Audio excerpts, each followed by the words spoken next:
Hello और आज के इस खास एक्सप्लेनर में आप सभी का बहुत बहुत स्वागत है। आज हम एक बड़े ही दिलचस्प विषय पर बात करने जा रहे हैं। एक ऐसी चीज जो हम सब में कहीं ना कहीं मौजूद है, किसी भी तरह के सिस्टम या बंधनों को तोड़ने की इंसानी फितरत। अब सिस्टम चाहे कंप्यूटर का कोई कोडिंग मैट्रिक्स हो, समाज के बनाए नियम हो या फिर ईंट और पत्थर से बनी कोई मैक्सिमम सिक्योरिटी जेल। सच कहूं तो इंसानी दिमाग हमेशा बाहर निकलने का कोई ना कोई रास्ता ढूंढ ही निकालता है। तो चलिए बिना किसी देरी के इस चर्चा को शुरू करते हैं और देखते हैं कि कैसे अलग अलग कहानियों में इन सिस्टम्स को क्रैक किया गया। आज का हमारा ये सफर इन 4 बेहद अलग लेकिन शानदार कहानियों से होकर गुजरेगा। पहला, डिजिटल एल्गोरिथम को क्रैक करना। दूसरा, भारतीय राजनीति में व्यंग्य। तीसरा, 1971 रावलपिंडी जेल ब्रेक। और आखिर में अपने ही दिमाग से आज़ादी। तो आइए सीधे चलते हैं हमारे पहले हिस्से की तरफ, डिजिटल एल्गोरिथम को क्रैक करना। अगर आप यूट्यूब पर हैं तो आपको पता होगा कि वहां 0 व्यूज वाले भंवर में फंसना कितना फ्रस्ट्रेटिंग होता है ना? क्रिएटर्स अक्सर खुद को इस डिजिटल मैट्रिक्स में फंसा हुआ पाते हैं। लेकिन सोर्स डेटा में एक बड़ा ही माइंड ब्लोइंग लाइव एक्सपेरिमेंट किया गया। 2 बिल्कुल नए चैनल्स बनाए गए। एक पर सारी हिडन सेटिंग्स ऑन की गई और दूसरे पर कोई सेटिंग नहीं की गई। रिजल्ट एकदम चौंकाने वाले। जिस चैनल पर सेटिंग्स ऑन थीं, उसकी पहली शॉर्ट वीडियो पर तुरंत 500 से ज्यादा व्यूज आ गए। वहीं दूसरे चैनल को एल्गोरिदम ने पूरी तरह से इग्नोर कर दिया। 0 व्यूज, 0 इंप्रेशन। इसका मतलब समझते हैं आप? ये इस बात का पक्का सबूत है कि सिर्फ कंटेंट अच्छा होना ही काफी नहीं है।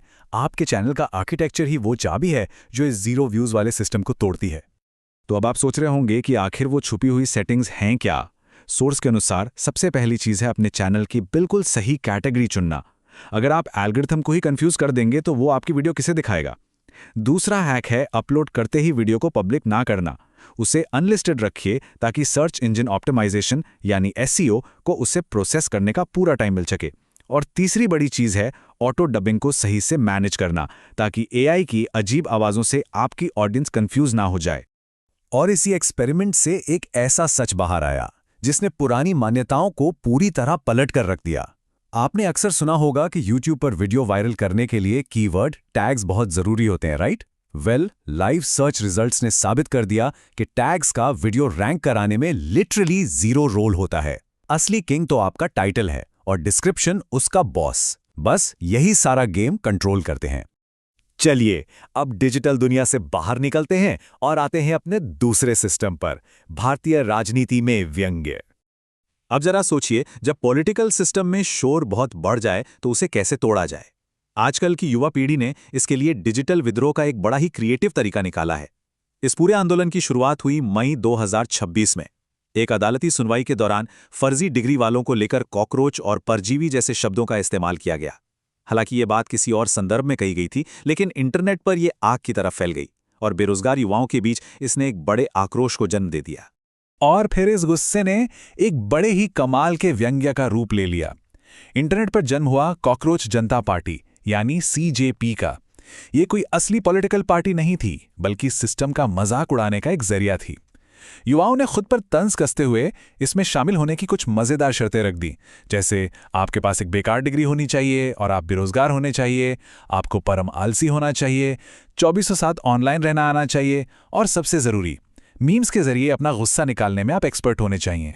देखने में ये सब किसी जोक जैसा लगता है ना, लेकिन इस मजाक और मीम्स के पीछे उनका जो असली घोषणा पत्र था वो बहुत ही सीरियस था। इन मांगों पर जरा नजर डालिए। उन्होंने मांग की कि नेताओं के रिटायरमेंट के बाद सरकारी पद लेने पर पूरी तरह बैन लगे। महिलाओं को राजनीति में सिर्फ 33% नहीं बल्कि पूरा 50% प्रतिनिधित्व मिले।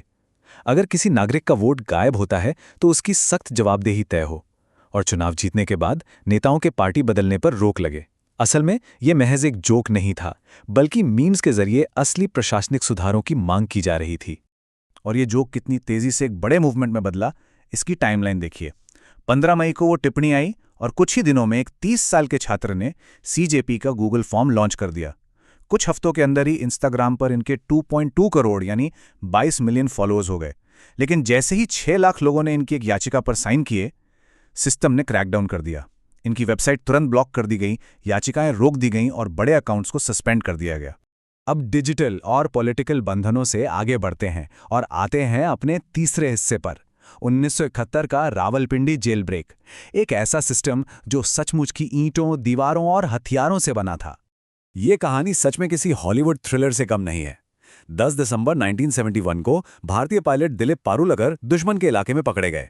जब उनसे पूछताछ शुरू हुई तो उन्होंने बड़े ही शातिर तरीके से मुंबई के सांता क्रूज इलाके का एक फर्जी नक्शा बनाकर पाकिस्तानी अफसरों को उलझा दिया। फिर 1972 की शुरुआत में वो और उनके साथी एक सोची समझी योजना के तहत सेल नंबर 4 में शिफ्ट हुए और फाइनली 13 अगस्त 1972 की उस भारी बारिश वाली रात को उन्होंने वो महान एस्केप अंजाम दिया। लेकिन सबसे बड़ा सवाल यह है कि बिना किसी औजार के एक मैक्सिमम सिक्योरिटी जेल को कोई कैसे तोड़ सकता है? उनका तरीका सुनेंगे तो आप भी हैरान रह जाएंगे। उन्होंने जानबूझकर अपनी दाढ़ी बढ़ानी शुरू की ताकि ट्रिम करने के बहाने गार्ड से एक छोटी सी कैंची मांग सकें। फिर खाने के वक्त बड़ी ही चालाकी से स्टील के चम्मच चुराएं और फिर हर रात अंधेरे में उसी चम्मच और कैंची से वो जेल की मोटी दीवार खुरचते थे। दीवार से जो मलबा निकलता उसे वो खाली पार्सल बॉक्स में छिपा देते। ये इंसानी धैर्य और दिमागी ताकत की एक अविश्वसनीय मिसाल है। लेकिन 13 अगस्त की रात को जब भागने का वो असली वक्त आया तो वहां कुछ ऐसा हुआ जो रोंगटे खड़े कर देता है। सेल के अंदर 4 पायलट थे, लेकिन दीवार के उस पार सिर्फ 3 ही गए। तो सवाल ये उठता है कि चौथे पायलट वीएस छेत्री उस खौफनाक नर्क में पीछे क्यों रुक गए? इसका जवाब एक बहुत बहुत बड़े बलिदान में छिपा है। वीएस छेत्री जानबूझकर पीछे रुके थे। उनका काम था कंबलों के नीचे तकिए और कपड़े इस तरह से रखना कि ऐसा लगे जैसे बाकी तीनों भी सो रहे हैं।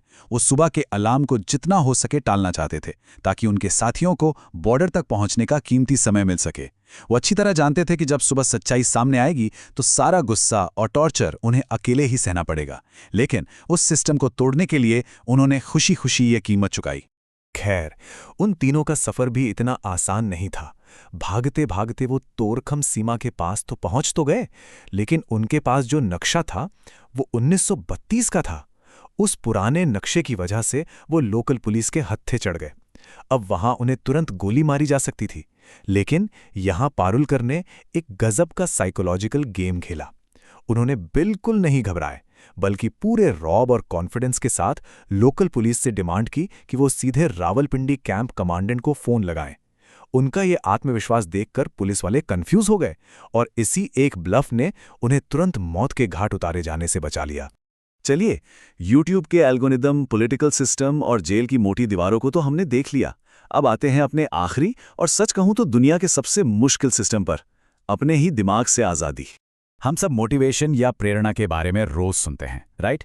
लेकिन सोर्स मटेरियल में इसे एक बिल्कुल ही अलग नजरिए से समझाया गया है। असली मोटिवेशन का मतलब ये नहीं है कि आप कोई काम जबरदस्ती या मजबूरी में कर रहे हैं।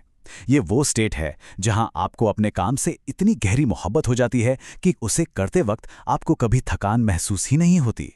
इसे थोड़ा और गहराई से समझते हैं। एक मजदूर और एक प्रेरित इंसान में क्या फर्क होता है? जो इंसान महज मजबूरी में काम कर रहा है वो जल्दी थक जाएगा क्योंकि वो दिशाहीन है। लेकिन दूसरी तरफ एक मोटिवेटेड इंसान थकान महसूस नहीं करता, बल्कि वो अपने काम से ही एनर्जी हासिल करता है और इतिहास रच देता है। और ये एनर्जी आती कहाँ से है? ये आती है एक स्पष्ट क्यों से, आपके काम के पीछे का वो सॉलिड वाई। क्योंकि बिना सही डायरेक्शन के आपकी स्पीड का कोई मतलब नहीं रह जाता। इसका सबसे बड़ा और पावरफुल उदाहरण हमें इतिहास में कुरुक्षेत्र के मैदान में मिलता है। जब अर्जुन के हाथ कांपने लगे और उन्होंने अपने हथियार नीचे रख दिए, तो क्या इसलिए कि उनके अंदर टैलेंट या स्किल की कोई कमी थी? बिल्कुल नहीं। वो दुनिया के सबसे महान योद्धा थे। वो इसलिए कांप रहे थे क्योंकि उस एक पल के लिए वो अपना क्यों भूल गए थे।